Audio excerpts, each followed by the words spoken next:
Muitíssima boa noite, senhoras e senhores. 8h17 desse 15 de fevereiro de 2022.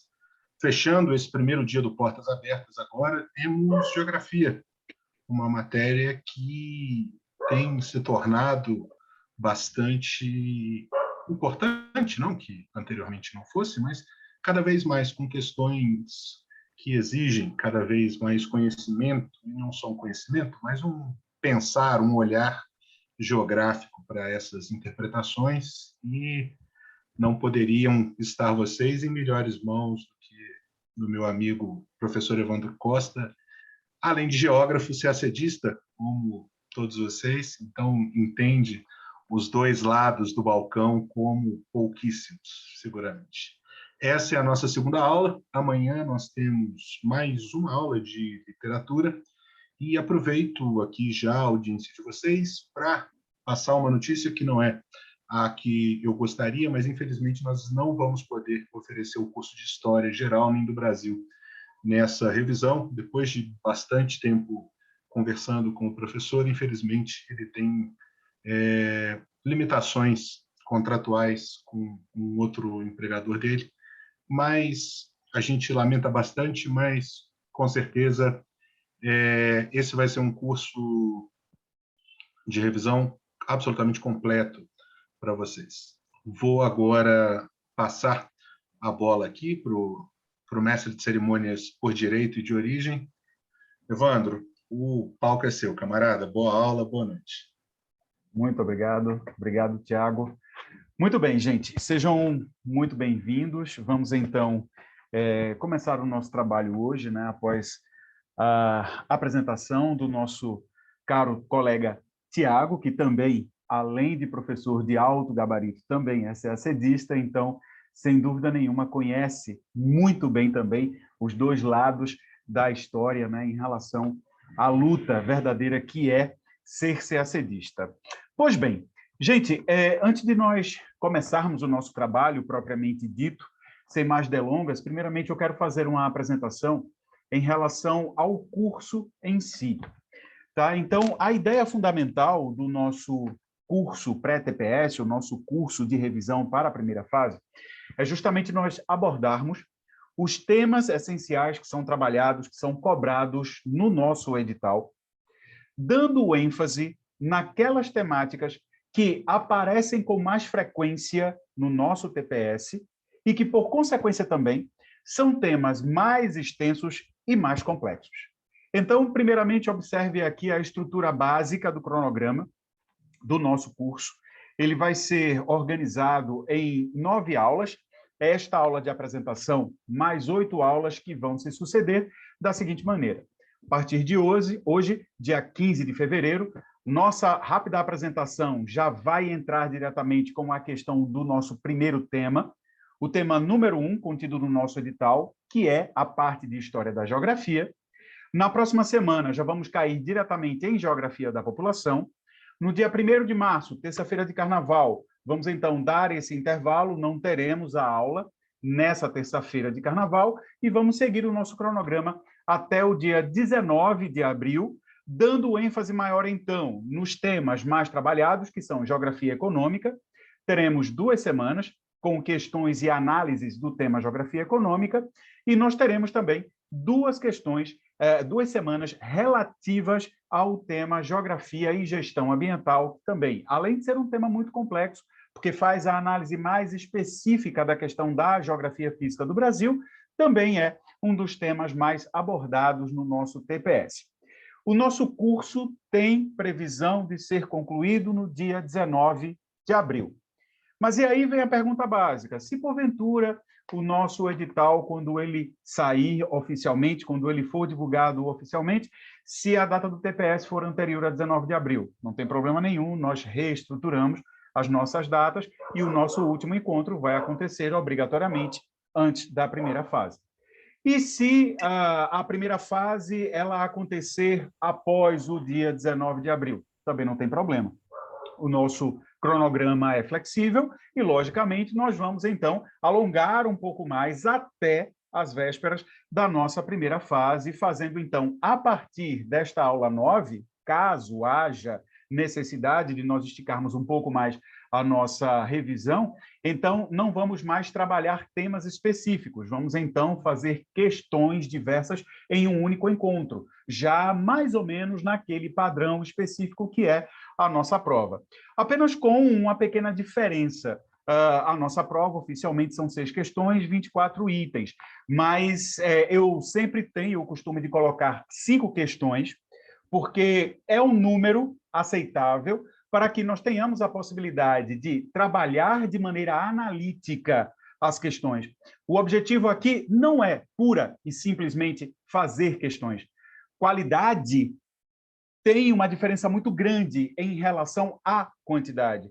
Muitas vezes se tem a noção de que quanto maior for a quantidade de questões que nós fizermos, melhor. Não. Regra geral, eu parto do pressuposto que quanto mais analisado um determinado tema for, melhor para você.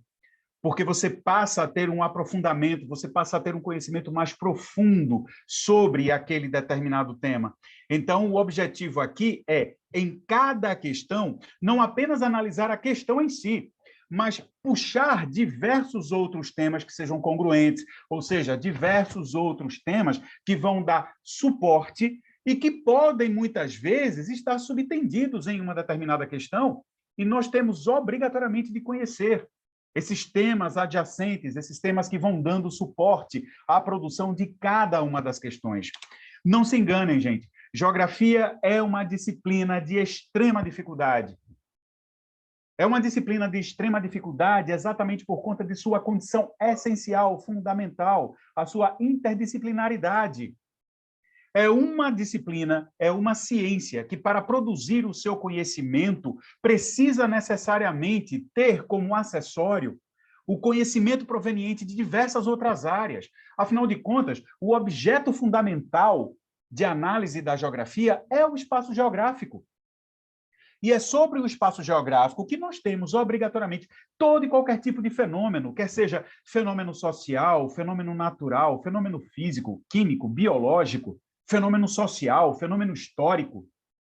Todos os fenômenos que envolvem a relação homem e natureza são objetos de estudos diretos da geografia. Então, é exatamente por isso que ela é uma ciência extremamente interdisciplinar. Então, veja bem, o tema que nós vamos começar trabalhando a nossa revisão, que é o tema número 1, História da Geografia, mostra muito bem isso para a gente. Se você dominar bem essa parte do nosso edital, sem dúvida nenhuma, isso vai garantir não apenas que você tenha a possibilidade de resolver muito bem uma questão sobre esse tema especificamente, mas também vai te dar um suporte excelente para que você tenha a possibilidade, por exemplo, de desenvolver bem questões em história mundial, por exemplo, que tratem a respeito do processo de neocolonialismo, Primeira Guerra Mundial, Segunda Guerra Mundial, Guerra Fria. Então, esses temas, eles estão extremamente relacionados ao conhecimento da história da geografia. Quando nós analisamos, por exemplo, a questão de política internacional, o desenvolvimento das principais correntes relacionadas, às análises internacionais, as análises relacionadas com a configuração de relação existente entre os Estados, que não vai deixar de ser a base da questão da geopolítica. Então, veja, um bom conhecimento desse tema vai te dar uma excelente possibilidade de trabalhar bem outras disciplinas, economia, até história do Brasil. A gente vai ver aqui que alguns pontos acabam abordando também temáticas relativas à história do Brasil. Então, isso é uma facilidade que a geografia pode te dar se você tiver um bom domínio dessa disciplina. Não vá única e exclusivamente pelo número, pelo quantitativo de questões. Então, você pensa, eu vou estudar mais tal disciplina pelo fato de ela apresentar um número maior de questões na primeira fase ou pelo fato de que as suas questões na terceira fase possuem questões de 90 linhas e geografia não tem. Não vá por isso. A geografia é uma disciplina que te dá suporte básico e essencial para o desenvolvimento do CACD como um todo. Então, isso é uma questão importante que você precisa absorver do seu estudo, do seu conhecimento acerca da geografia para o CACD, tá bom? E é exatamente esse processo que a gente faz aqui. Não é resolver questão por questão, é analisar o que a questão quer trazer em termos de conhecimento, o que efetivamente a questão quer puxar de você em relação ao conhecimento que você acumulou, logicamente, durante o tempo que você se prepara para a realização dessa prova. Tudo bem? Pois bem, gente, fiquem à vontade em relação à questão de dúvidas, questionamentos. Eu vou tentar, na medida do possível, tá? À medida que nós vamos, então, aqui trabalhando as nossas questões, eu vou tentando tirar mais especificamente cada uma dessas dúvidas e, no geral, lá no final da aula, eu tento, então, organizar todas as dúvidas que, porventura, aparecerem, tá? Pois bem, então, comecemos o nosso trabalho hoje com o tema número 1, História da Geografia, o nosso primeiro tema do edital, que vem, então, com os subtemas: Expansão colonial e pensamento geográfico, a geografia moderna e a questão nacional da Europa, os processos nacionalistas do continente europeu. Veja como essa parte do nosso conteúdo está extremamente entrelaçado com a história mundial, né? Ponto 1.3, as principais correntes teóricas da geografia. Então, aqui, você precisa ter a noção dos chamados princípios geográficos, você precisa ter a noção básica do que é geografia tradicional e quais são as suas correntes, geografia moderna, quais são as suas correntes. Nós também precisamos ter a noção das chamadas categorias geográficas. O que é que significa uma categoria geográfica? Como é que ela se apresenta no espaço geográfico, que, eu repito, é o objeto fundamental de estudo da ciência geográfica? Pois bem, vamos começar, então, o nosso trabalho hoje com uma questão do TPS 2018. Eu peço, por gentileza, a vocês, se caso nós tenhamos aqui algum problema em relação à conexão, a gente sabe como é que é a nossa internet, regra geral, então, se houver alguma parada, por favor, não deixem de comunicar para que eu possa voltar ao pensamento, para que nada seja perdido, tudo bem? Evandro, pois bem, eu acredito que você já tenha feito a transição já fiz a transição, para Tiago. as questões, né? Mas ainda está aparecendo o cronograma. Apareceu agora não? Agora sim. Agora apareceu. Agora Pronto, sim. maravilha, então. Eu agradeço, Tiago, muito obrigado. Perfeito, então agora a gente pode começar. Pessoal, questão, então, TPS 2018. Essa questão ela já começa com um texto que não é um texto tão pequeno.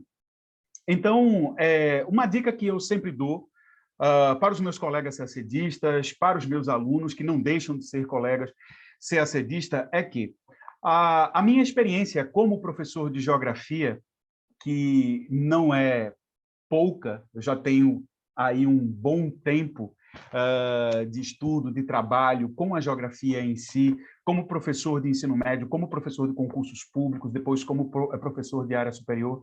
Então, eu sempre costumo dizer aos meus alunos que isso é uma premissa, tá? Não importa qual seja o concurso que você esteja fazendo.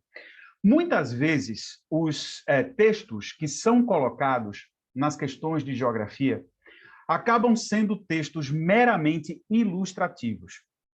Então, em uma prova de alto desempenho, como é o caso do CACD, você tem que fazer de tudo para que você ganhe o máximo de tempo possível. Você tem que utilizar a sua inteligência essencial e não tome isso efetivamente apenas como a inteligência em termos de conhecimento de conteúdo. Não.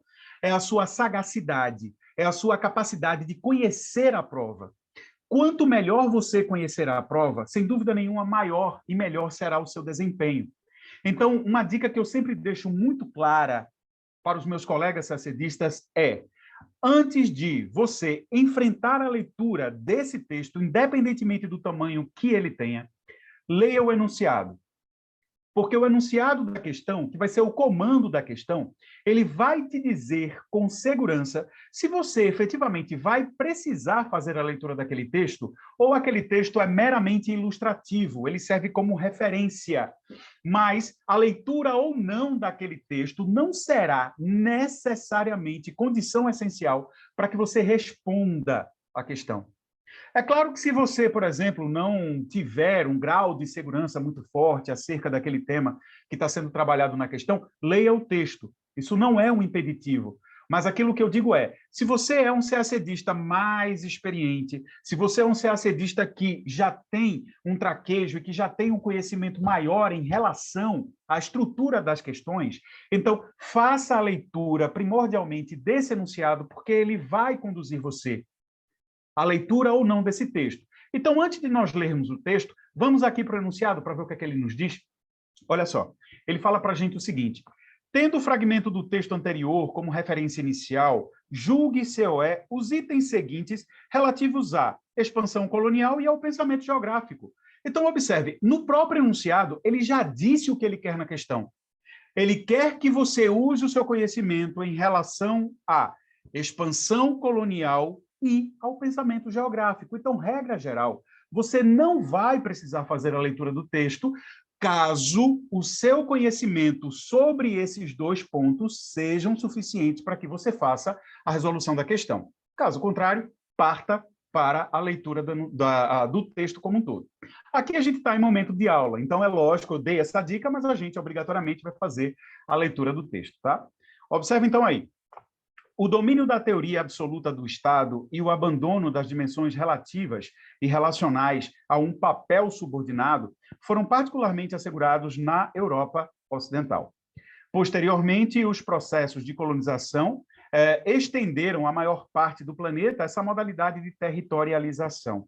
Evidentemente, nada de natural nessa forma concreta de territorialização, nem o recurso das teorias absolutas do espaço e tempo para consolidá-las. Estamos diante de construções sociais e criações políticas.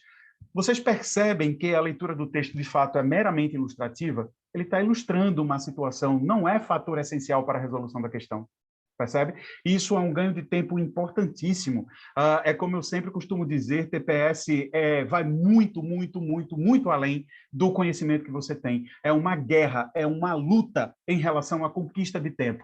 Qualquer tempo que você tenha a possibilidade de ganhar para depositar em algo em que você sinta mais dificuldade, é lucro para você, é ganho para você, aumenta a tua possibilidade de aprovação e passar essa barreira do TPS, tá bom? Então, vamos lá para a primeira proposição. Deixa eu subir um pouquinho mais. Primeira proposição diz para a gente o seguinte: o conhecimento do território, a construção simbólica do Estado-nação, a definição e segurança das fronteiras nacionais e internacionais são elementos geográficos que mantêm os Estados nacionais europeus articulados e integrados territorialmente no mundo atual. Quando você pensa numa questão como essa, gente, você já vê que essa questão ela vai além da história da geografia. Ela, por exemplo, já entra no contexto direto relacionado com os blocos econômicos, que vai ser trabalhado lá no ponto de geografia econômica, no ponto 3 do nosso edital. Então, você perceba que, na maioria das vezes, um único ponto, uma única proposição, ela não fica presa a um único tema e vai exigir de você maiores conhecimentos. Observe a primeira questão básica. Quando ele coloca aqui todas essas relações, todas essas situações, elas garantem uma maior articulação e uma maior integração territorial dos países europeus no mundo atual, é bem provável que você já tenha diretamente o primeiro abalo aí na sua certeza. Porque, veja bem, nós sabemos muito bem que hoje, dentro da União Europeia, dentro da comunidade de países que compõem a União Europeia, nós temos diversos problemas de relação, não apenas econômica, mas política, social. E muitos desses problemas políticos e sociais, que hoje são inerentes às relações dos países dentro da União Europeia, estão relacionados diretamente com políticas de fronteira, com a questão da soberania dos Estados nacionais europeus, porque, veja bem, a questão da livre circulação de pessoas dentro da comunidade europeia hoje, dentro do espaço de Schengen hoje, tem colocado o questionamento dentro dos países europeus em relação ao próprio controle que esses países podem fazer a respeito das suas fronteiras. Basta apenas a gente lembrar de forma mais recente e de forma contundente que o famoso Brexit que foi o movimento, não é, de saída do Reino Unido da União Europeia, que acabou convergindo diretamente para o plebiscito, em que a população britânica como um todo decidiu pela saída do seu país da União Europeia, uma das condições, uma das críticas fundamentais em relação à permanência do Reino Unido na União Europeia era justamente a questão da perda do controle em relação às políticas de fronteira. Ou seja, é como se o país tivesse literalmente perdido a força para controlar as suas fronteiras. Então, isso é um ponto nevrálgico, ou seja, é um ponto de discórdia, é um ponto sensível nas relações entre os países europeus na atualidade. Então, observe, para você responder essa questão, que está falsa, basta apenas nós termos a noção clara que dentro da União Europeia o intenso processo de integração leva a uma livre circulação, não apenas de mercadorias e de capitais, mas uma livre circulação de pessoas, a um relaxamento na relação de fronteira entre esses países, que já faz diretamente com que a primeira proposição esteja incorreta. Vamos então reler o item para ficar mais claro? Olha só. O conhecimento do território, a construção simbólica do Estado-nação, a definição de segurança das fronteiras nacionais e internacionais são elementos geográficos que mantêm os Estados nacionais europeus articulados e integrados territorialmente no mundo atual. Não, isso é um ponto de discórdia entre eles. A tal ponto, basta apenas nós lembrarmos que, em 2004, nós tivemos a criação do chamado Frontex na União Europeia, que é a agência de fronteiras exteriores da comunidade. Então, veja a preocupação deles. Existe, sim, um ponto de discórdia. Não é um ponto que os deixa tão articulados assim, e sim é um ponto que, na verdade, é um ponto de polêmica nas relações internas políticas no tocante à União Europeia. Então, proposição 1 está incorreta, errada. Proposição 2 fala para a gente o seguinte: a fragilização das potências europeias com a Segunda Guerra Mundial teve como consequências a independência das antigas colônias e a criação de novos estados nacionais no continente africano. Eu diria que essa é uma questão clara, direta, né? Aquele tipo de questão que geralmente o produtor ele faz na certeza de que o enunciado está muito claro, na certeza de que a grande maioria dos candidatos vão acertar a questão. Porque, é claro, né? A gente sabe muito bem que as questões elas são feitas, grosso modo, para que o candidato não acerte a questão. Mas existem aquelas questões que são, de fato, questões pragmáticas, questões que precisam existir na prova para você dar um norte ao que você quer trabalhar na prova como um todo. Então, veja, se eu quero trabalhar as noções relacionadas com política de poder e fronteira entre as nações, nós sabemos muito bem que pós-Segunda Guerra Mundial foi um ponto muito importante em termos de contexto histórico na formação de novos países, na definição concreta de fronteiras entre nações que acabavam de nascer. O ponto fundamental aqui nesse ponto 2 é nós identificarmos outra vez uma relação direta com a história mundial, e aí nós sabemos muito bem que, de fato, com o término da Segunda Guerra Mundial, houve uma forte fragilização no controle que as potências europeias exerciam sobre as suas áreas coloniais, os seus domínios coloniais no continente asiático e, em especial, no continente africano. Foi exatamente esse momento em que as comunidades africanas, em específico, independentemente das suas diferenças étnicas, independentemente das suas diferenças tribais, acabaram promovendo, naquele momento, uma união necessária para, então, promover a expulsão definitiva das forças colonialistas, promovendo, então, a independência dessas nações. Sabemos muito bem que, durante o processo de estruturação dos domínios coloniais europeus dentro da África, por exemplo, uma das estratégias fundamentais era estabelecer territórios com um grande número de grupos étnicos variados, para justamente incentivar o conflito, para incentivar as disputas entre eles. Aquelas tribos mais fortes, aquelas comunidades étnicas mais fortes, acabavam tendo vantagens com o colonizador europeu, não eram efetivamente exploradas e promoviam a exploração em relação às tribos mais fracas. Então, essas comunidades étnicas se unem no processo de expulsão definitiva do colonizador europeu pós-Segunda Guerra Mundial. Isso foi um ponto importante. E um outro ponto importante para o processo de estruturação dessas novas nações pós-Segunda Guerra foi o estabelecimento da Organização das Nações Unidas. Nós sabemos muito bem que a ONU teve uma participação muito importante, uma participação direta no processo de defesa da formação de novas nações.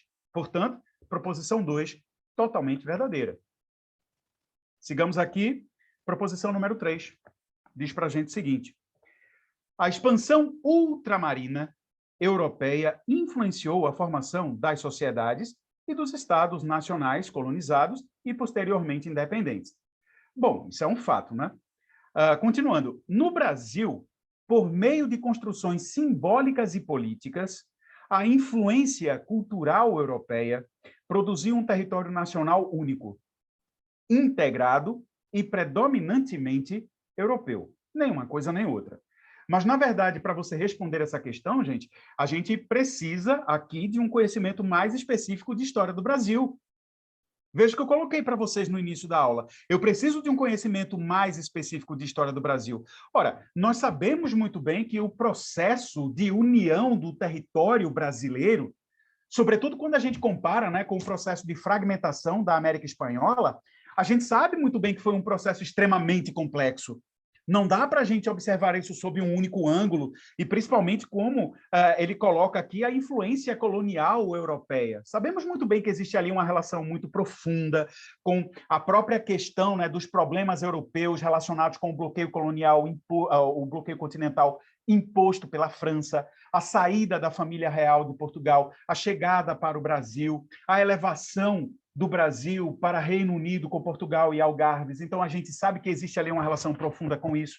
A gente sabe que existe uma relação profunda com o processo de independência do Brasil e a construção de Pedro I como imperador do Brasil, em que manteve. Foram forças que convergiram diretamente para manter essa unidade territorial brasileira.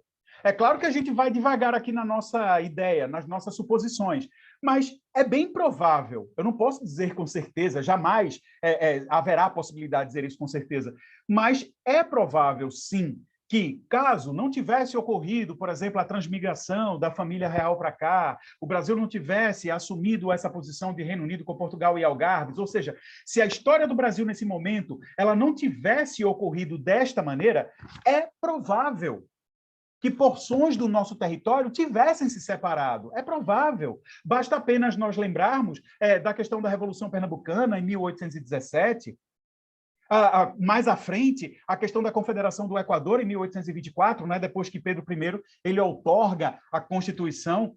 Veja, aí a gente está relacionando um poder absoluto, profundamente radical e intenso, que acabou integrando em termos territoriais o Brasil. Então, vai muito além dessa noção cultural europeia. Está errado.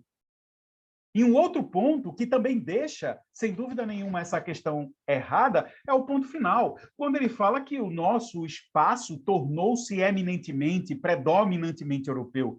É claro que jamais vamos negar as relações diretas impostas em termos culturais pelos europeus e não apenas pelos portugueses, mas grandes comunidades europeias que se estabeleceram no Brasil. É lógico que a gente não vai negar essa situação, mas também a gente não pode concordar que o Brasil transforma-se num país predominantemente de cultura europeia. Seria efetivamente você negar as demais matrizes culturais brasileiras, a matriz cultural local das inúmeras comunidades indígenas, a identidade cultural de matriz africana, que é tão forte, é tão intensa no processo de estruturação da nossa identidade nacional. Então, proposição 3 é uma questão completamente equivocada. Falsa.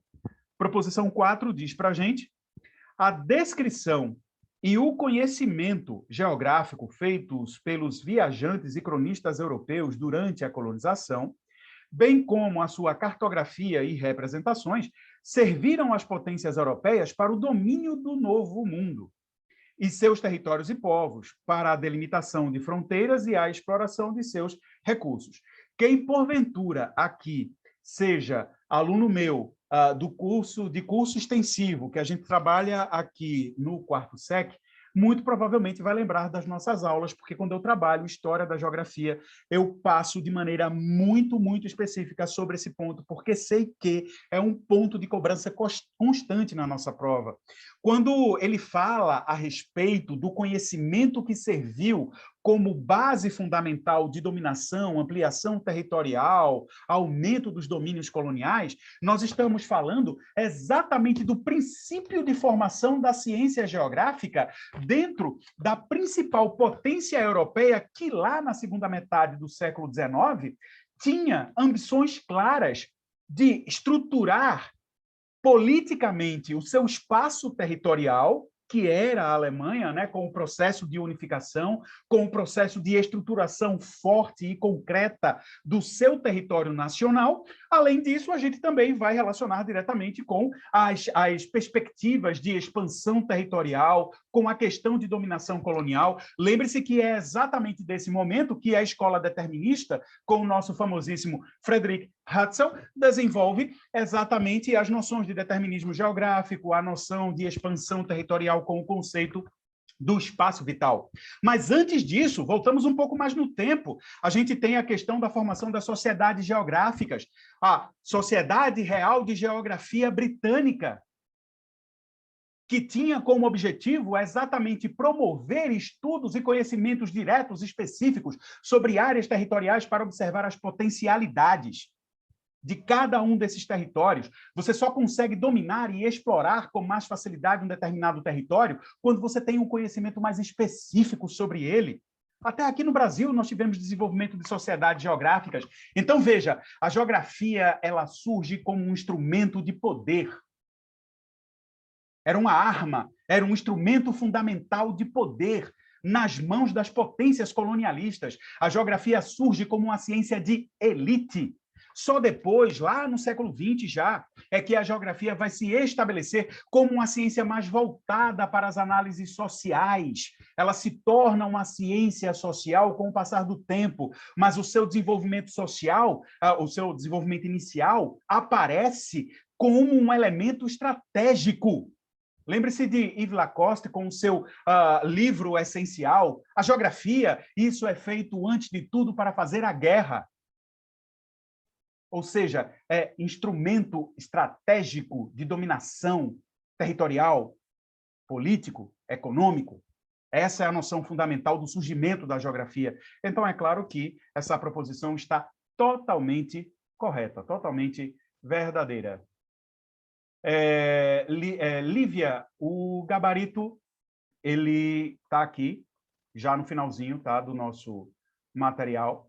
Só que eu só coloco no final do material. E nessa primeira aula eu não coloquei o gabarito propositalmente, porque é primeira aula, é aula de apresentação. Então, todo mundo tem que acompanhar aqui. Tá? Então, essa é a ideia fundamental, que você acompanhe para você observar a dinâmica da aula, para você observar como ela é desenvolvida. Mas não se preocupe, os materiais subsequentes sempre terão aqui os nossos gabaritos, tá? Mas nesse primeiro material, foi proposital o material não ter sido repassado diretamente com gabarito, mas ele vai ser, sim, passado. Tudo bem? Pois bem, sigamos, então, para a segunda questão, a questão número 2, tá? Ok, maravilha. Então, não se preocupe, não. O material, o material que vai ser disponibilizado para vocês oficialmente, ele já estará com gabarito, tá? Questão número 2, questão do TPS de 2016. Outra vez, um texto que não é um texto tão pequenininho e que vem com enunciado maior ainda. Então, vamos direto para a leitura do enunciado. Veja aí o que é que ele diz. O neocolonialismo teve forte influência no desenvolvimento do pensamento geográfico europeu durante o século XIX e o início do século XX. A geografia, enquanto ciência a serviço dos Estados nacionais, foi um instrumento de poder europeu sob vastas extensões territoriais na África, na América, na Ásia e na Oceania. A respeito desse assunto, julgue os itens que se seguem, tendo como referência o texto apresentado. Observe outra vez que você consegue desenvolver bem a questão sem a necessidade de leitura do texto. Vamos para a leitura dele, então. No início do século XIX, o conjunto de pressupostos históricos de sistematização da geografia já havia ocorrido. A Terra já estava toda reconhecida. a Europa articulava um espaço de relações econômicas mundial. Havia informações dos lugares mais variados da superfície terrestre, bem como representações do globo, devido ao uso cada vez maior dos mapas. Então, vamos lá para a primeira proposição. Ela diz para a gente o seguinte: os estudos da geografia na França, com a formação filosófica e social mais humanista, voltavam-se, no período citado, para os estudos das diferenças entre as várias regiões do país e do mundo, com apontamentos das causas do subdesenvolvimento das colônias e das riquezas das metrópoles. Veja bem, se você tem esse conhecimento que eu coloquei para vocês agora há pouco da primeira questão, você consegue desenvolver bem essa primeira proposição da questão número 2. Por quê? O que foi que eu disse agora há pouco? Eu disse que a geografia ela surge efetivamente como um instrumento de poder, como arma de dominação, de ampliação de poder das potências europeias, lá da segunda metade do século XIX e do início do século XX. E aí você para pensar nesse contexto. Veja, vamos analisar. Vocês acham realmente que uma ciência que nasceu exatamente nesse momento histórico para referenciar o poder dessas nações, então essas nações estavam preocupadas em ampliar poder, de aumentar os seus domínios, vocês acham que realmente eles estariam preocupados em estruturar, estudar, determinar desenvolvimento, subdesenvolvimento de nação, explicar por que nações eram subdesenvolvidas? Não, gente, isso é uma realidade social. Isso é uma coisa que vai se estruturando com o passar do tempo no conhecimento geográfico. A geografia francesa, que é estabelecida logo após o desenvolvimento da escola alemã determinista, é a chamada geografia possibilista. A geografia possibilista francesa, desenvolvida eminentemente pelo geógrafo francês Jean-Paul Vidal de Lablache, tinha como ideia fundamental refutar as ideias do determinismo, mas não porque queria se colocar como uma geografia social, mas sim porque queria reduzir, tentar barrar, conter o crescimento exagerado que a Alemanha passava naquele momento. Então, a França era exatamente o país que mais estava ameaçado, quer seja em seus domínios territoriais, quer seja em seus domínios coloniais, pela Alemanha. Basta apenas nós lembrarmos do resultado da Guerra Franco-Prussiana. Então, observe, nesse contexto, Vidal de Lablache não estava preocupado em explicar questões sociais de nada e de ninguém. Ele estava preocupado em desenvolver um ramo da ciência geográfica que garantisse a manutenção do poder francês frente ao crescimento do poder alemão. Essa noção de geografia social, gente, só vai se estabelecer basicamente a partir da segunda metade do século XX. É a geografia moderna. Aqui nós estamos falando de geografia tradicional. A geografia tradicional é a geografia alemã e francesa, desenvolvida a partir da segunda metade do século XIX. É a geografia para o atendimento do poder, para os interesses da elite. Portanto, proposição 1, incorreta. Ok? Sigamos, então, aqui, proposição número 2. Fala o seguinte, olha. O levantamento e a descrição de informações nos trabalhos geográficos do século XIX e início do século XX foram influenciados pela ideia de multidisciplinaridade das ciências. Assim, as informações sobre paisagens e regiões eram apresentadas de forma detalhada, com seções conjuntas para fatos humanos, população, economia, povoamento e etc., e fatos naturais, clima, relevo, vegetação, geologia, hidrografia, recursos naturais e assim sucessivamente. Outra vez, proposição falsa. Por duas questões fundamentais. Primeira questão, quando ele coloca aqui os debates, não é, e o desenvolvimento acadêmico da geografia nesse período, final do século XIX, início do século XX, estava pautado da multidisciplinaridade. Isso não é verdade. A noção de multidisciplinaridade, gente, é uma noção mais moderna, uma noção mais atual. Tá? Então, sempre quando nós pensarmos em condições estruturais mais antigas da ciência, a gente não pensa nisso, porque isso não é uma condição verdadeira. Muito pelo contrário, a noção da geografia como ciência era uma noção muito interdisciplinar. Era um olhar muito específico para condições específicas. É por isso exatamente que, nesse momento, dominava aquilo que nós chamamos de dicotomia da geografia. Ou seja, você fazia a análise, por exemplo, da geografia humana com seus aspectos, e você fazia a análise da geografia física com os seus aspectos. Mas a gente não tinha esse processo de multidisciplinaridade, interdisciplinaridade que tanto falamos hoje. Isso é uma condição mais atual, mais moderna, tá? É uma condição mais moderna da ciência em si. Falsa a proposição 2. Proposição 3 fala: os estudos geográficos constituíram, no período citado, uma justificativa ideológica de legitimação da exploração de outros povos pelos países imperialistas, em substituição à religião, cujas explicações para tal exploração estavam sendo questionadas com a difusão do conhecimento científico. Sem dúvida nenhuma, a questão da ciência vai suplantando, não é? As noções mais gerais, as noções de explicações religiosas, que eram tão fortes, por exemplo, no processo de colonização portuguesa e espanhola, lá no século XVI, XVII, aqui no continente americano. Então, a noção positivista, a noção científica, a verdade científica, vai efetivamente tomando posse em relação às ações da ciência. E essa proposição número 3, ela está bem redondinha, ela está muito clara, porque foi exatamente isso. São as explicações científicas que começam a servir de justificativas específicas para os interesses de exploração e dominação e expansão colonial das potências vigentes na Europa naquele momento. Proposição 3, totalmente correta. Proposição 4 fala: o determinismo geográfico serviu para a legitimação das políticas expansionistas dos países imperialistas europeus, notadamente o alemão. Já falamos aqui sobre essa situação, não é? O geógrafo alemão Hatzel, Friedrich Hatzel, considerado pai da escola alemã de geografia, que é baseada no chamado determinismo geográfico.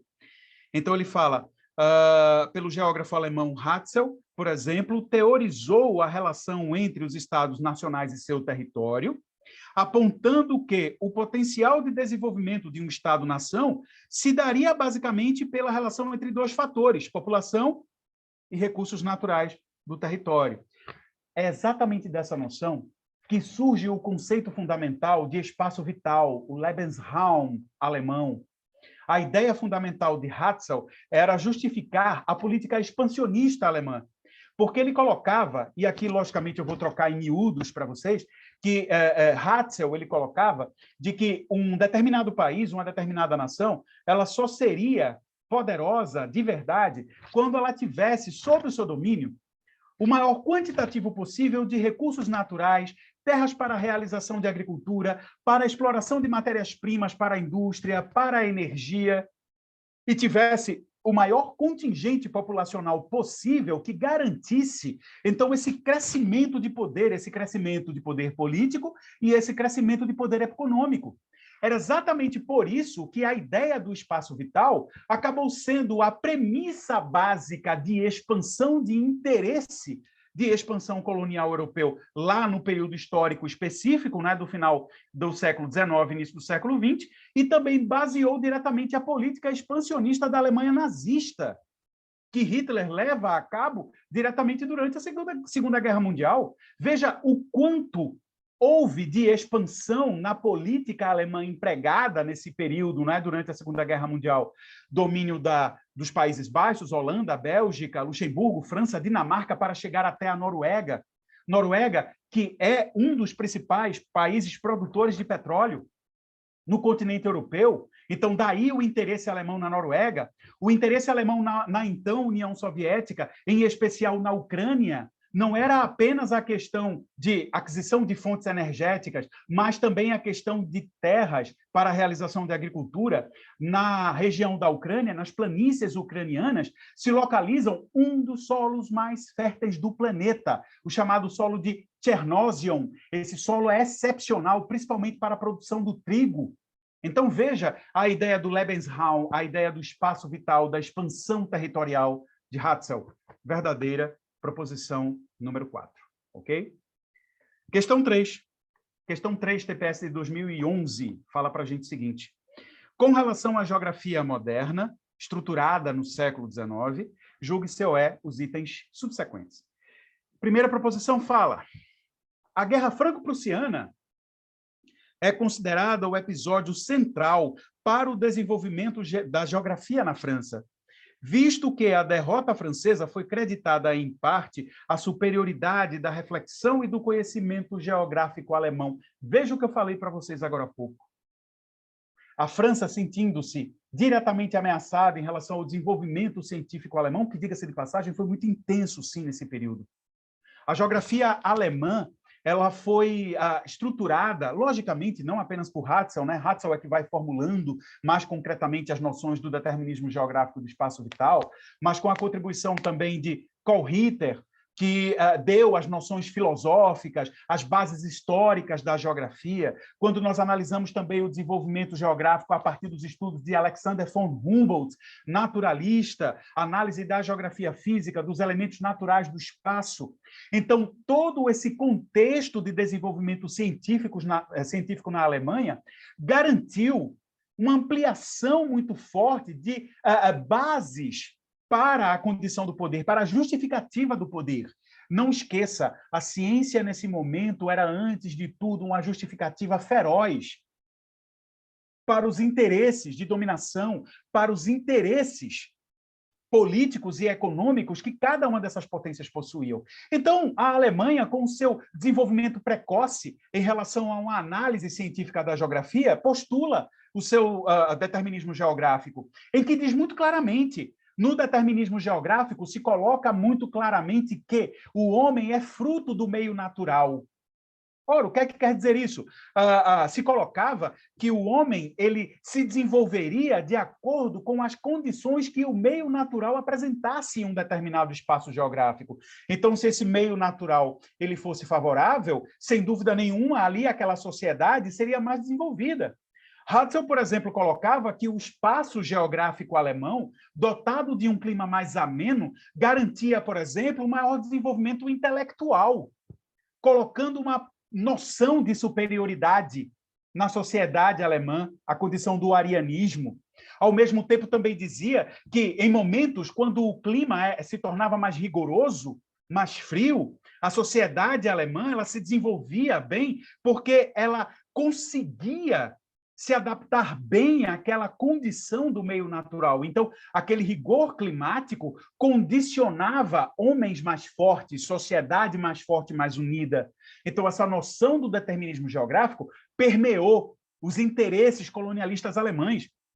E a França se vendo diretamente ameaçada, principalmente pela questão, né, da derrota na Guerra Franco-Prussiana, em que ocorre diretamente o processo de unificação alemã em 1871, aí é que a França percebe a necessidade direta e imperiosa de refutar a ideia do determinismo geográfico. E é exatamente daí que surge a base para o possibilismo geográfico de Vidal de la Blache, que tem como objetivo fundamental, então, fazer essa condição de refutar as ideias do determinismo geográfico. Portanto, nós temos aqui na primeira proposição, correto. Proposição 2 fala: o surgimento de escolas nacionais decorreu da necessidade de criação de identidades culturais no âmbito da geografia e da dificuldade de integração entre geógrafos de nacionalidades distintas. Nem uma coisa nem outra, na verdade, tá, gente? Está errada a proposição. Primeiro, quando ele diz que, aqui, vamos reler, ó, o surgimento de escolas nacionais decorreu da necessidade da criação de identidades culturais. Não, não decorreu dessa necessidade, não. Decorreu da necessidade de criar instrumentos científicos para justificar os interesses coloniais, os interesses de expansão territorial e de poder. A questão cultural foi uma consequência, mas não era o foco, percebe? Primeira situação. E segunda situação, quando ele coloca que havia uma dificuldade de integração de geógrafos de nacionalidades distintas. Não havia, regra geral, não havia isso. E a gente pode dizer que, inclusive, mesmo França e Alemanha, por exemplo, sendo notórios rivais nesse momento, a gente não pode negar a influência do desenvolvimento científico da geografia que foi proposta na Alemanha, principalmente por Karl Ritter, e a sua influência no desenvolvimento da geografia francesa. Então, a gente não pode também colocar essa condição radical aqui nessa análise, tá? Portanto, nós temos a proposição número 2 como proposição incorreta, falsa. 3 fala: a motivação colonial foi uma das bases do desenvolvimento dos estudos da geografia, visto que cada metrópole pesquisava o espaço das respectivas colônias, correto? Outra vez voltamos à noção, né, da análise do espaço territorial, das questões das sociedades geográficas, da análise do espaço geográfico. Você domina quando você conhece. O desconhecimento ou a falta de um conhecimento mais específico, sem dúvida nenhuma, vai te levar a sérios problemas nas relações que você vai ter ali, principalmente em relação ao propósito de dominação daquele espaço. Correto, sim. Proposição 4 fala: a geografia moderna, desenvolvida principalmente por autores alemães e prussianos, foi impulsionada pelo processo de unificação nacional tardio da Alemanha.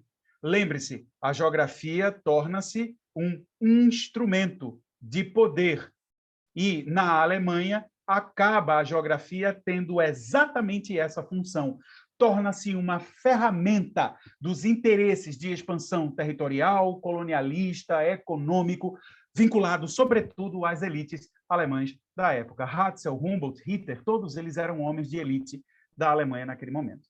Portanto, proposição 4, verdadeira. Questão 4, gente, é uma questão do nosso último TPS.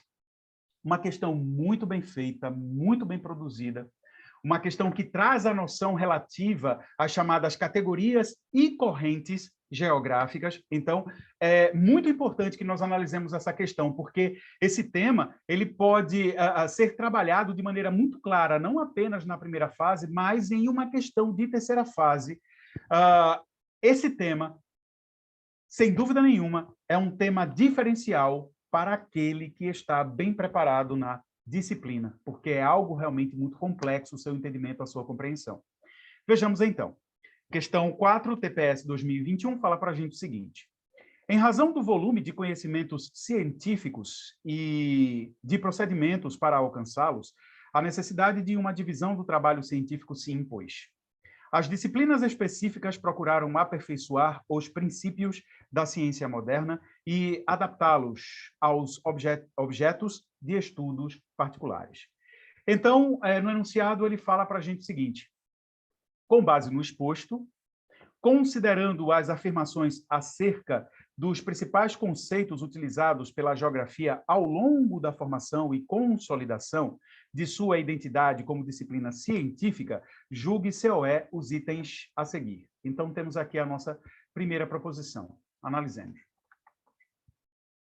As diversas versões da chamada geografia tradicional privilegiam os conceitos de paisagem e região, estabelecendo em torno desses conceitos a discussão a respeito do objeto da geografia e de sua identidade no âmbito das disciplinas científicas. Paisagem, região natural, região paisagem, região geográfica, paisagem cultural e gênero de vida, por exemplo, foram conceitos amplamente utilizados pelos geógrafos vinculados ao positivismo e ao historicismo do século XIX e da primeira metade do século XX. Totalmente verdadeiro. Veja, quando você pegar um item tão extenso quanto esse, e, aliás, é muito comum que nós tenhamos itens muito extensos, né, na prova de geografia, o ideal é que você vá lendo por partes e analisando as condições erradas e corretas por partes, porque muito provavelmente você vai conseguir identificar com mais facilidade condições erradas nesse item, caso ocorram. Por que eu li o item de maneira mais direta, de maneira mais rápida? Por duas questões. Primeiro, porque a leitura, embora sendo um item muito extenso, é uma leitura clara, objetiva, direta, que não traz para a gente dúvidas maiores em relação ao conhecimento que já precisamos ter formulados para fazer o nosso CACD. Então, eu diria para vocês que, embora sendo uma questão grande, é uma questão simples. E segundo ponto, justamente para mostrar para vocês que quando a gente lê uma questão muito rápido, você precisa ter muita segurança em relação ao que você está lendo, porque, caso contrário, você vai precisar voltar para ler uma, duas ou três vezes. Então, pelo fato dessa proposição ser mais simples, então eu já fiz a leitura corrida, a leitura direta dela. Mas, para você, na prova, né, para nós CACDistas, à medida que nós temos realmente a necessidade de fazer uma análise mais competente da prova, o ideal é que você leia por partes, identificando o que está correto e o que está errado. Se logo na primeira parte você já identifica que está errado, não tenha dúvida, confie em você, confie em seu conhecimento, identifique como errado e passe adiante. Mas essa primeira proposição está totalmente verdadeira, gente. Eu não tenho nem o que comentar nessa questão, levando-se em consideração que nós já tratamos muito acerca desse processo de formação da geografia tradicional. E é claro que a análise da geografia tradicional vai estar pautada na questão da paisagem, dos aspectos, dos elementos presentes no espaço geográfico. É conhecer para dominar. Então, quem muito fez o estudo de paisagens diretamente no espaço foi Alexander von Humboldt, naturalista alemão. Humboldt se ocupa muito na questão do estudo das paisagens. E a noção de região ela vai ser configurada, estruturada pelos estudos de Vidal de Lablache na corrente possibilista. Uma outra noção que Lablache desenvolve é a noção de gênero de vida. O gênero de vida foi uma ideia crucial na refutação da questão da geografia alemã, do determinismo geográfico, porque Lablache colocava na ideia do gênero de vida que o homem ele vai adaptar as suas atividades, o desenvolvimento tecnológico, o processo produtivo, de acordo com a sua capacidade de adaptação ao meio ambiente. Porque o possibilismo geográfico colocava que, na verdade, é o meio natural que é um fruto das atividades humanas, porque o homem tem total possibilidade, daí o nome possibilismo, o homem tem total possibilidade de vencer as adversidades, as dificuldades do meio natural, exatamente a partir da sua noção de gênero de vida, da sua capacidade de invenção e de adaptação. Portanto, proposição 1, correta. Proposição 2 fala: a noção de região pode ser empregada na linguagem cotidiana como referência associada à localização e à extensão de determinado fato ou fenômeno. Parou aí. Parou. É o primeiro ponto que a gente precisa analisar nessa proposição. Vou reler. Vamos reler o início. A noção de região pode ser empregada na linguagem cotidiana como referência associada à localização. Está errado.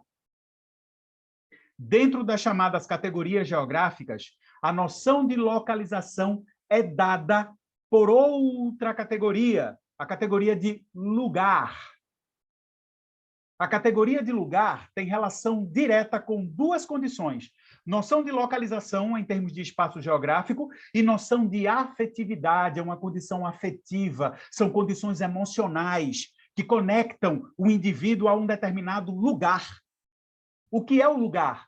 O lugar é uma porção do espaço geográfico em que os indivíduos possuem uma relação de afetividade. Por exemplo, a noção de nacionalismo nasce da sua relação afetiva com esse lugar. O Brasil é meu país, eu nasci aqui, eu sou cidadão brasileiro, então ele é meu lugar. Eu tenho uma relação afetiva com o Brasil, então nasce a partir daí a minha noção de nacionalidade. Eu sou pernambucano, eu sou recifense. Recife é minha cidade. Embora que eu não more na cidade do Recife, eu tenho um amor imenso, uma relação afetiva imensa com a cidade do Recife.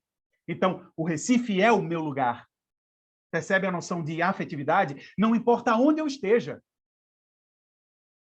Daqui a um tempo, quando eu me tornar diplomata, sem dúvida nenhuma vou aí para minhas missões no exterior, e não importa onde eu esteja. Eu posso estar em Singapura, mas o Recife vai continuar sendo o meu lugar.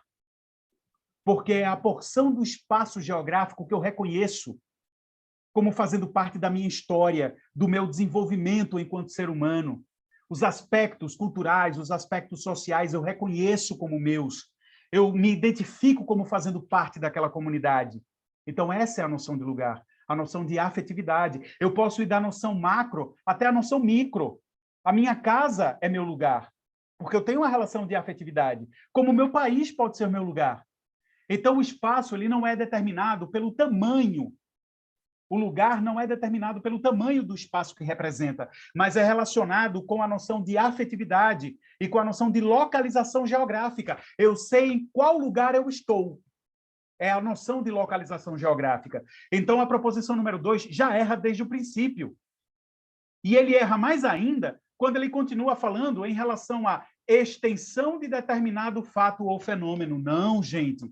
Extensão de determinado fato se relaciona com o princípio geográfico da extensão, enunciado por Friedrich Hatzel, que na questão 5 a gente aborda. Portanto, proposição 2 já está errada daí. Veja, logo no primeiro termo, eu já consigo identificar que a questão está errada. Não perca mais tempo, coloque errado e siga em frente. Mas aí a gente continua na questão aqui no nosso processo de aula, tá? Continuando. E da mesma forma, é comumente utilizada como unidade administrativa. Poxa, ele erra de novo.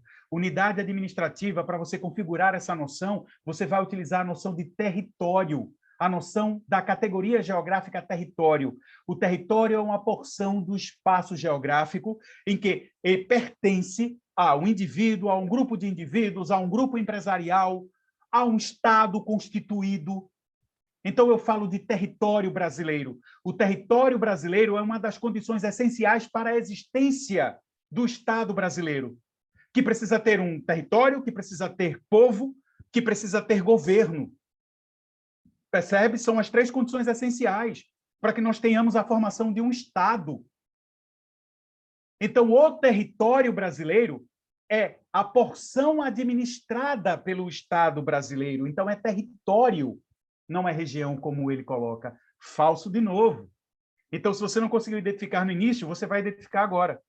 Na sequência, sendo a base para a divisão regional adotada pela administração estatal. A noção de região geográfica, cientificamente mais rigorosa, nasce da ideia de que o ambiente natural tem certo domínio sobre a orientação do desenvolvimento da sociedade, condicionando a evolução de diversos grupos humanos. Bom, até certo ponto isso pode ser correto, mas a proposição já está errada, né? Porque, na verdade, gente, a categoria geográfica de região indica que a região é uma porção do espaço geográfico que é individualizada das demais, separada das demais, a partir dos aspectos naturais, sociais e econômicos que sejam específicos seus. Então, a região se diferencia das outras por elementos que são típicos dele, inerentes a ele. Não é uma região administrativa. São áreas para identificar congruências, ou seja, para você identificar proximidades em termos territoriais. Observe a Organização Regional do Brasil. O IBGE coloca que no Brasil nós temos 5 macro-regiões: Norte, Nordeste, Centro-Oeste, Sudeste e Sul. São regiões individualizadas por suas características específicas, naturais, sociais, econômicas. Isso faz a gente pensar, por exemplo, veja, por que, por exemplo, o estado do Maranhão está na região Nordeste e não na região Norte? Porque o estado do Tocantins, quando ele foi criado, o estado do Tocantins ele foi criado com a porção norte do estado de Goiás, estado que pertence à região Centro-Oeste. Porque quando o estado do Tocantins foi criado, ele não passou a pertencer à região Centro-Oeste, e sim à região Norte do Brasil? Por uma resposta clara. Porque ele apresenta condições mais homogêneas, próximas às da região norte, do que às da região centro-oeste. Então, isso é região. Nesse caso, proposição 2, incorreta. Proposição 3 fala para a gente o seguinte.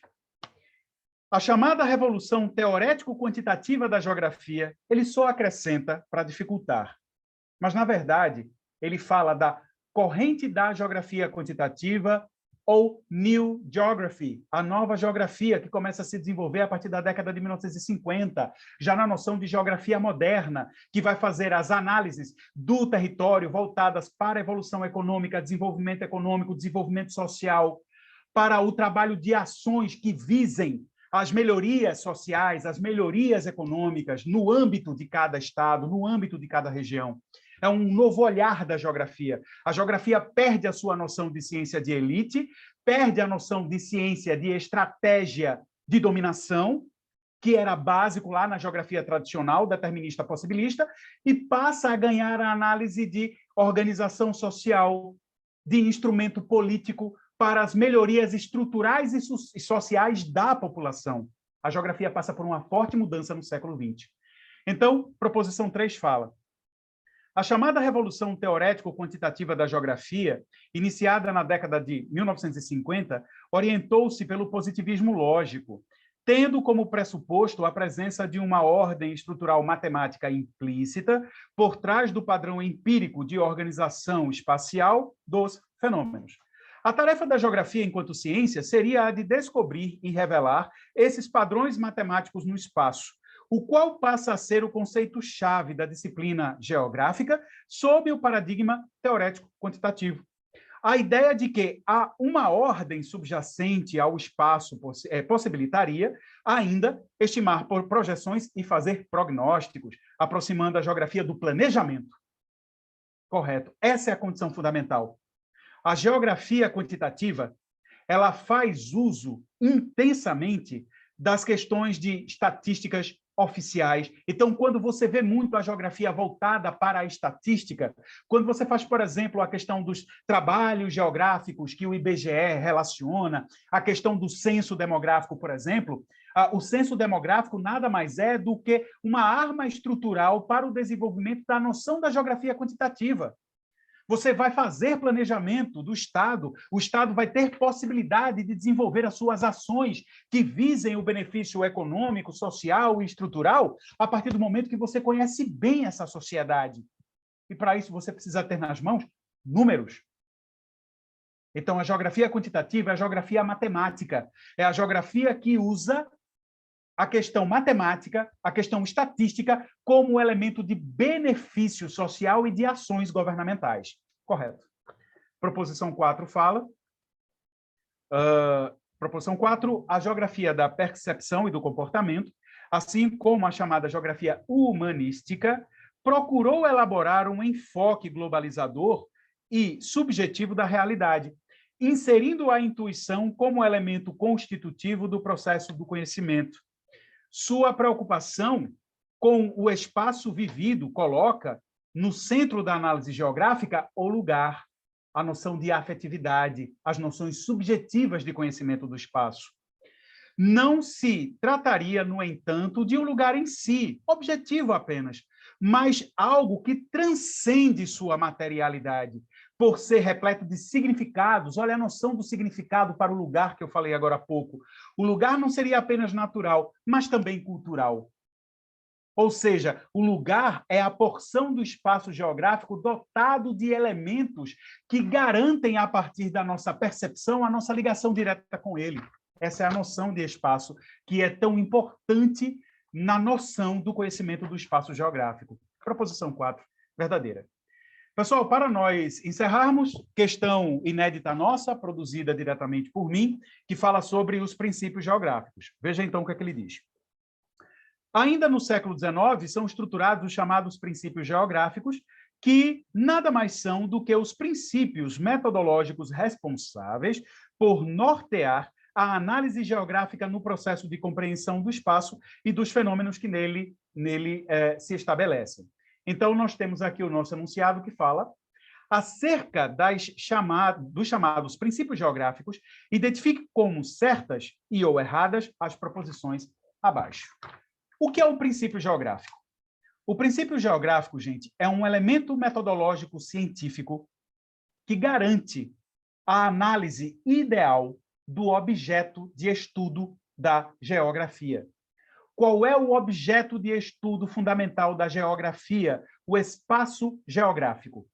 E o que é o espaço geográfico? O espaço geográfico é o espaço da superfície da Terra. É o elemento em que nós temos a presença de elementos naturais, sociais e econômicos. Então, a noção do objeto da geografia é exatamente analisar as interações entre esses elementos. Convenhamos que é uma situação bastante complexa, principalmente pelo fato de que o espaço geográfico é muito amplo e complexo. Então, para facilitar essa análise, aos poucos, foram sendo desenvolvidos, ainda durante a formação da geografia tradicional, os princípios geográficos que permeariam e facilitariam a análise do espaço geográfico. São 5 os princípios geográficos a saber: extensão, analogia, causalidade, conexidade e atividade, e eles estão aqui identificados. Primeira proposição fala: o princípio da extensão, enunciado por Friedrich Hatzel, busca, a partir do uso de mapas, delimitar áreas de trabalho e de pesquisa com o objetivo de identificar fenômenos que neles acontecem, correto? Por isso que o nome do princípio é princípio da extensão. Você vai ter que delimitar as extensões dos espaços geográficos para fazer uma análise melhor acerca dos fenômenos que ocorrem nessa localidade. Porque, veja bem, Hatzel, ele pondera o seguinte na criação do princípio da extensão. Ele pondera que o espaço geográfico é muito amplo, extenso, complexo, e jamais um indivíduo teria a possibilidade de estudar o espaço geográfico todo de uma única vez. Isso é impossível. Então, a ideia fundamental de Hatzel era exatamente delimitar, a partir do uso dos mapas, extensões específicas do espaço geográfico e concentrar a sua energia de análise e de pesquisa sobre aquele espaço, com o objetivo de você identificar com mais facilidade os fenômenos que neles acontecem. Que nele acontece. Então, se você consegue identificar bem a configuração desse espaço geográfico que foi delimitado, você pode aplicar o mesmo princípio em outras áreas do espaço e, assim, continuar as suas pesquisas geográficas. Então, essa era a ideia fundamental do princípio da extensão. Rapidinho, pergunta aqui da Luciene. Professor, qual é a definição da geografia moderna? É a do século XIX? Não. Veja bem, geografia moderna a partir da segunda metade do século XX, inclusive lá na questão que nós fizemos agora há pouco, também está bem definida, né? E eu também comentei sobre isso. Geografia do século XIX é geografia tradicional, geografia determinista possibilista, que extrapola a segunda metade do século XIX e chega até a primeira metade do século XX. Mas por que essa divisão entre primeira e segunda metade do século XX? Porque a segunda metade do século XX, grosso modo, ele é estabelecido pelas estruturas pós-Segunda Guerra Mundial. E antes da Segunda Guerra Mundial, quando a gente pega esses 100 anos, basicamente, entre 1850 até 1950, aproximadamente, a gente vai ter exatamente esse momento em que predominava a geografia tradicional, ou seja, a geografia como fonte de poder, a geografia possibilista determinista. Item 4 da questão 3, fiquei com dúvida por isso.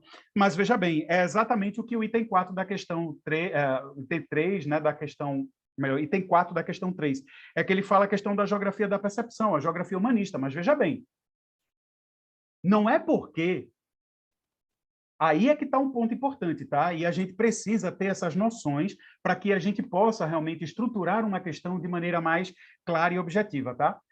Não é porque a geografia se forma a partir das análises científicas da geografia tradicional, lá atrás, com Hatzel e com Ritter e com Humboldt e com Lablache na geografia francesa, foram eles os formadores da ciência, tá? Então, a base da ciência geográfica foi estruturada por eles.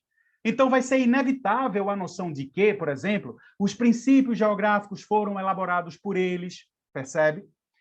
O fato de que as categorias geográficas foram estruturadas a partir das análises feitas na geografia tradicional. Mas isso não quer dizer que esses elementos morrem com eles. Muito pelo contrário. Uma ciência, para se tornar moderna, ela precisa evoluir. Mas a evolução de uma ciência vai acontecendo a partir de bases que são estruturadas na sua ciência. Então, o que é que vai acontecer?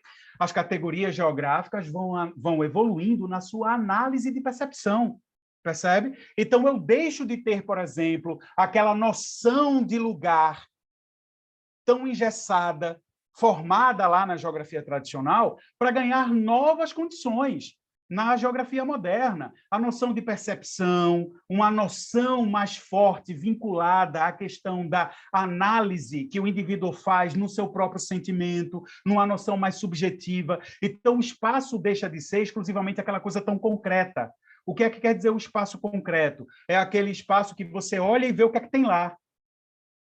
Mas existem muitas coisas que existem dentro do espaço que dependem da nossa análise por meio da percepção. É por isso que eu falo de geografia da percepção, por exemplo. É por isso que eu falo da noção de paisagem. Veja, a noção arcaica de paisagem, elaborada lá atrás, na geografia tradicional, é que a paisagem era a porção do espaço geográfico que continha tudo aquilo que a gente via. Eu olhava para o espaço e tudo que estava no meu campo de visão era paisagem. À medida que essa noção vai evoluindo, e eu saio lá da geografia tradicional e eu embarco na geografia moderna, já na segunda metade do século XX, até a noção de paisagem muda. A noção de paisagem agora está relacionada com a questão multissensorial. Não é apenas a visão que me identifica a paisagem, mas são os meus outros sentidos. Ou seja, a minha audição.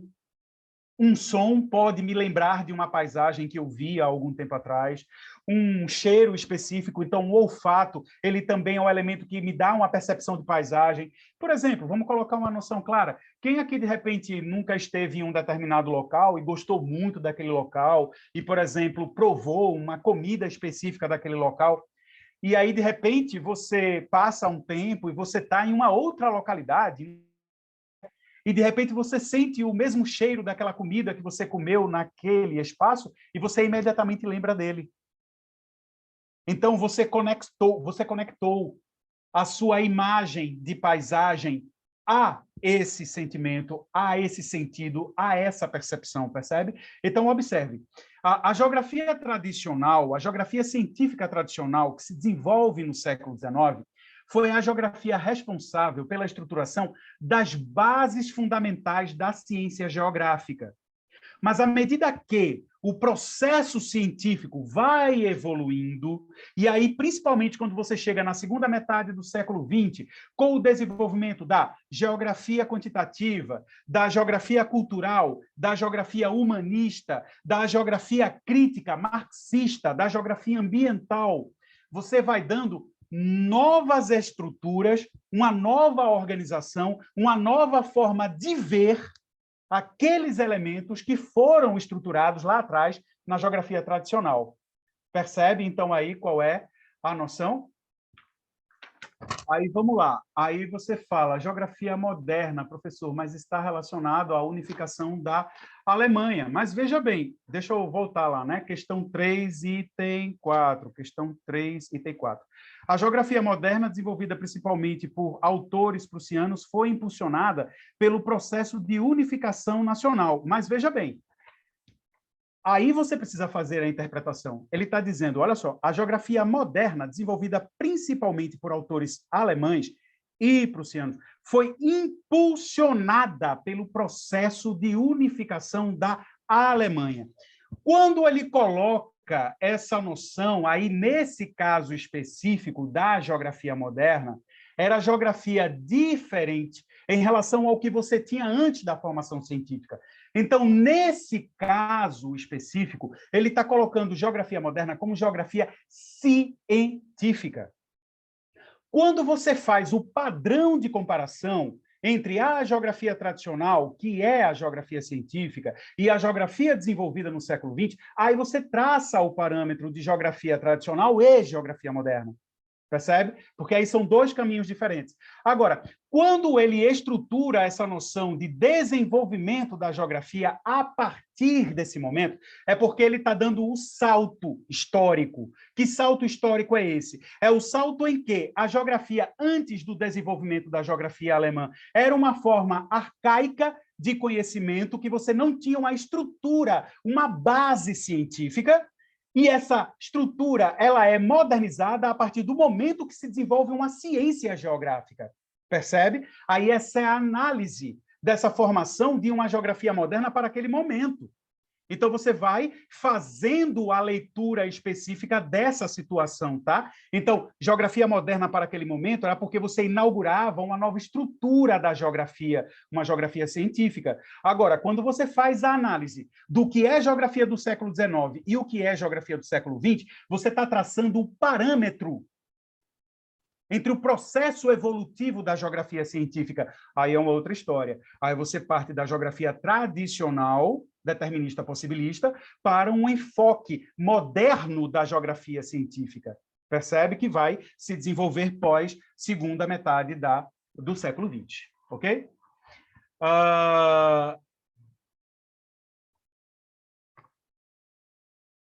Com certeza, Tiago. Aqui eu, na verdade, dei uma paradinha só para comentar aqui o que o Tiago comentou, é que você tem que observar a questão do comando da questão, para você não cair exatamente nesse tipo de pegadinha.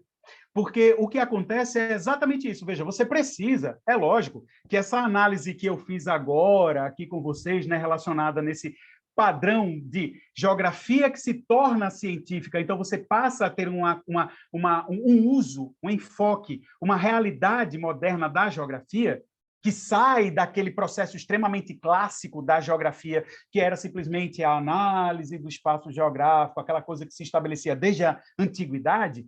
Então, esse é o momento que te dá a noção de que a geografia se moderniza, porque ela passa a ser uma ciência. Mas, quando você fala geografia tradicional e geografia moderna, é porque você está fazendo a análise, o parâmetro histórico da ciência geográfica apenas. A geografia é uma forma de conhecimento antiga. Veja o que eu estou dizendo. É uma forma de conhecimento antiga. Gregos, fenícios, egípcios já faziam estudos sobre o espaço geográfico, mas aquilo não era ciência geográfica. Era uma geografia clássica, uma geografia sem parâmetro científico. Então, o parâmetro científico, ou seja, a condição moderna da geografia se estabelece a partir da formação da geografia alemã, em todo esse contexto histórico. Mas, veja, é o salto para a modernidade, vamos dizer assim. Então, quando você faz a análise temporal da ciência geográfica, é que você separa, é que você compartimenta o que é geografia tradicional, a primeira parte, o primeiro momento da modernidade da geografia científica. E aí você vai para o segundo passo dessa modernidade. Então, é a geografia moderna no contexto da geografia tradicional, segunda metade do século XX. Ok?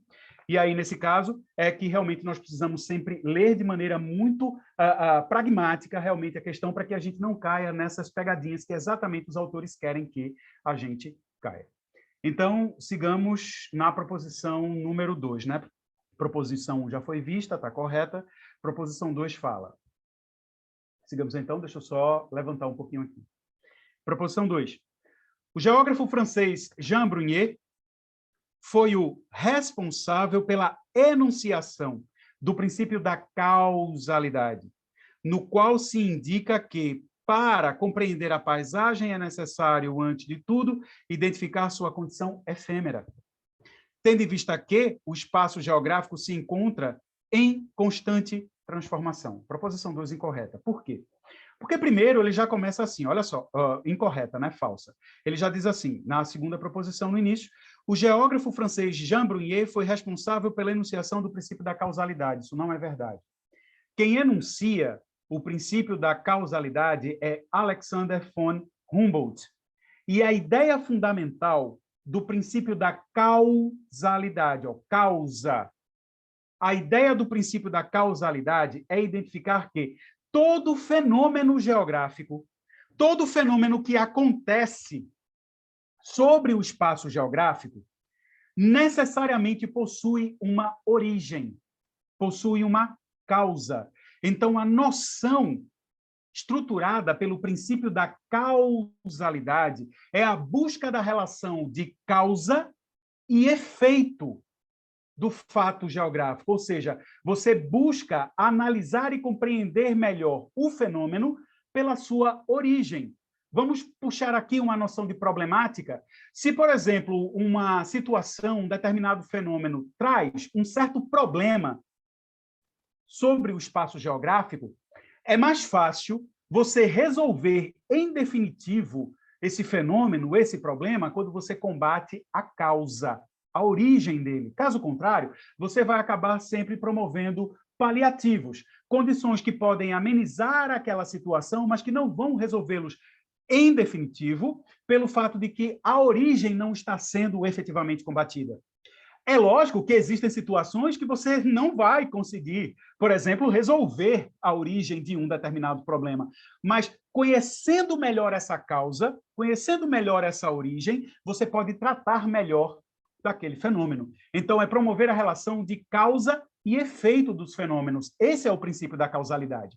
Na verdade, o que esse princípio aí está colocando no final, quando ele coloca assim, para compreender a paisagem, é necessário, antes de tudo, identificar a sua condição efêmera, tendo em vista que o espaço geográfico se encontra em constante transformação.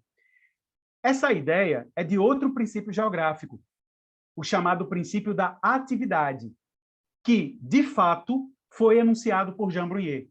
O francês Jean Brunhet, ele desenvolve dois princípios geográficos, conexidade e atividade.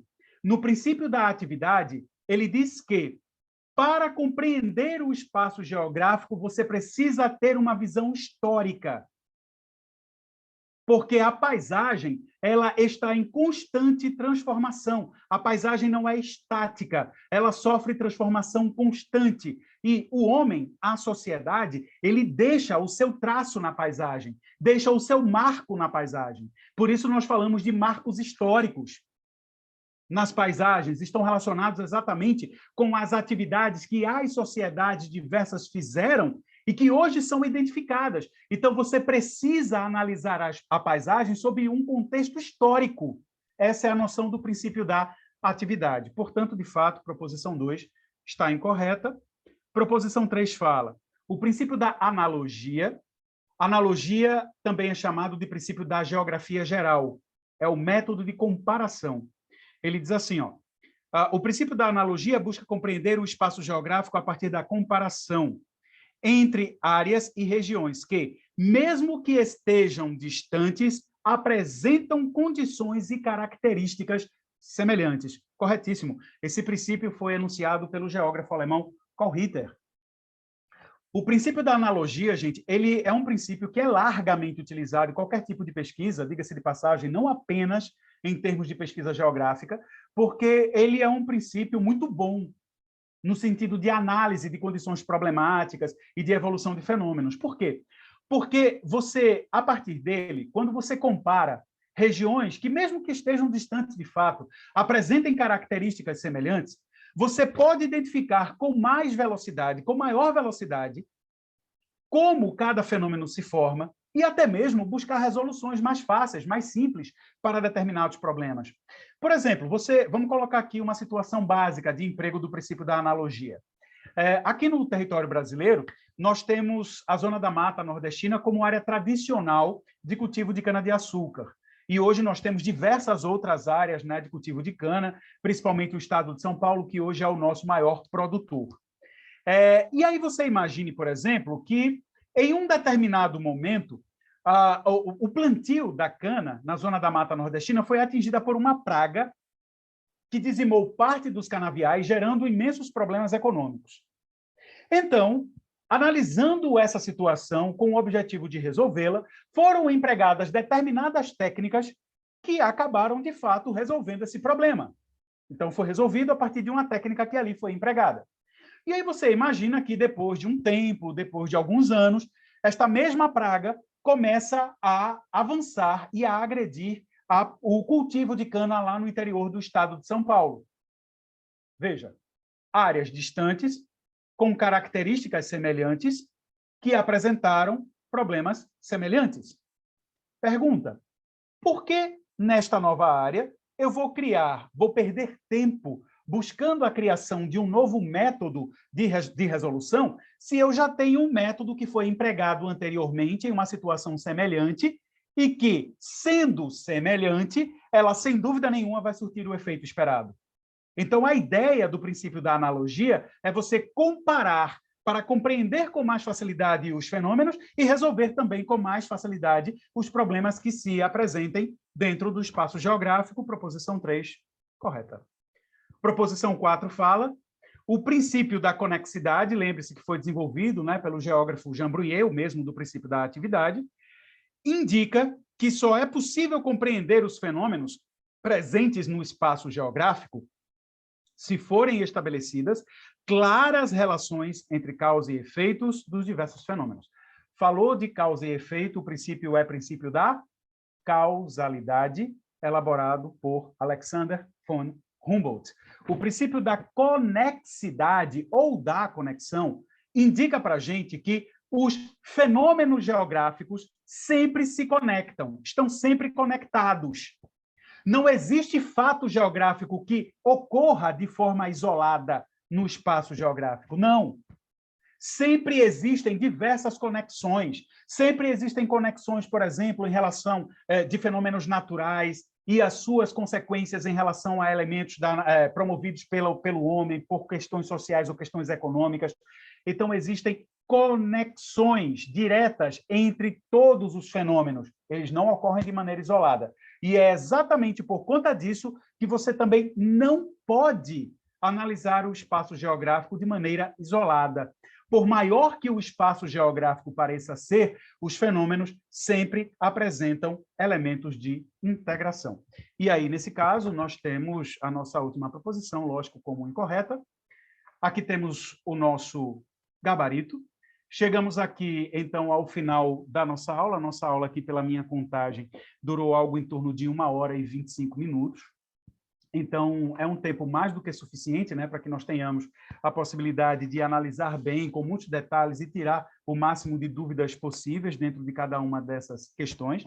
Espero que esse nosso primeiro encontro tenha sido um encontro a contento, tenha contribuído de alguma maneira para a evolução do conhecimento de vocês. Esse é o objetivo fundamental, que nós tenhamos a possibilidade de absorver de maneira prática, de maneira objetiva, de maneira direta, os conhecimentos que são necessários para que nós possamos avançar nas etapas e chegarmos até o nosso ponto fundamental, né, o nosso objetivo fundamental, que é a aprovação.